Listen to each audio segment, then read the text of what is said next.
आज आम प्रस्तुत करवा क्षीर रे एक सुआदिया रेसिपी खोया बा मावा। या आप खोया भी कहींपर ना क्षीर रु प्रस्तुत होता मावा। ये आम आधा लिटर पकेट क्षीर नहींचे। आपड़ चाहिए देसी क्षीर भी नहीं पारे। मार्केट ठू बहुत भल देहपाई भी हितकर। ये आम मावा प्रस्तुत करने एक कढ़ई नहीं से 2 चामच पखापाखि पानी देदेबा। तापर आम से क्षीर पकेट क्षीर देदेबा। पानी दबा हेतु क्षीर आमर बिल्कुल भी उतरबनी। तापर देखो गरम हाँवाई छाड़ी देते। बारंबार आम एमती चटु लगे गैस को हाई रे रखा। किछि समय गलापर देखो क्षीर केमिति फुट आसीगलानी। एबे आम अल्प गैस कमेदेबा। पुणी किछि समय पर गैस बढ़ेदेबा। बिल्कुल भी चटु चलेबा बंद करवानी। तार जो सर चटुरे बारंबार एमती घाटी सब मिसेदेबा क्षीर सहित। बिल्कुल भी सर बाहर करवानी। आम ताकू क्षीर सहित भल भाव मिसेदेबा।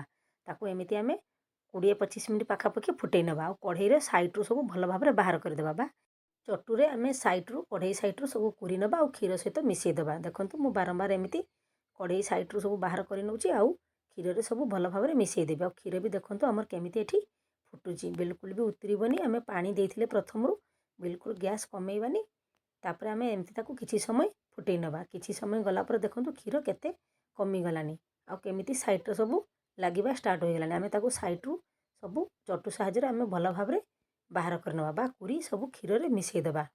आउ किछि समय गला परे देखंतु केमिति क्षीर सब कमीगलानी और सर सब केमिति पड़ुची। सबू सर आम ए मिसेदेबा। ताकू एमती बारंबार आम एमती चटुरे एपट सेपट करनबा। आउ साइड्रु बाहर करी मिसेदेबा क्षीर रे। देखंतु एबे आमर 15 मिनिट गला परे पूरा क्षीर कमीगलानी। आम ताकू आउ 5-7 मिनिट पाखापाखि फुटई नबा। आउ क्षीर केते बहलिया भी देखा जाउची और केमिति देखा भी जाउची।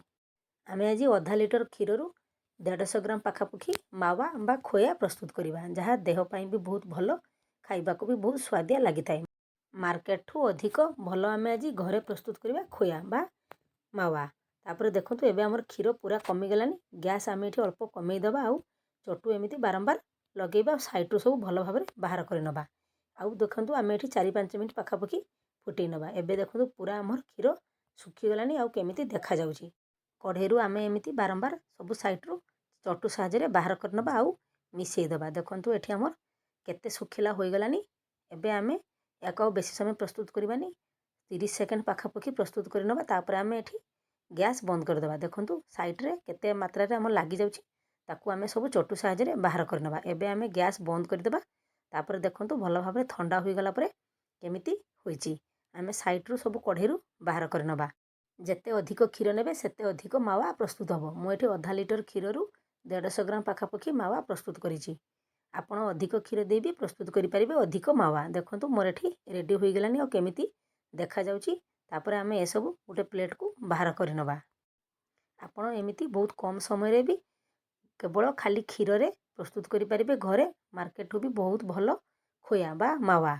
देखो मोर एठी 150 ग्राम पाखापाखि आधा लिटर क्षीर रु 150 ग्राम पाखापाखि खोया बा मावा प्रस्तुत होईची। पुणी आउ एक रेसिपी नहीं आसीबी। घरे प्रस्तुत करी खातु। केमिति लागला कमेंट बॉक्स रे कमेंट करी जणातु।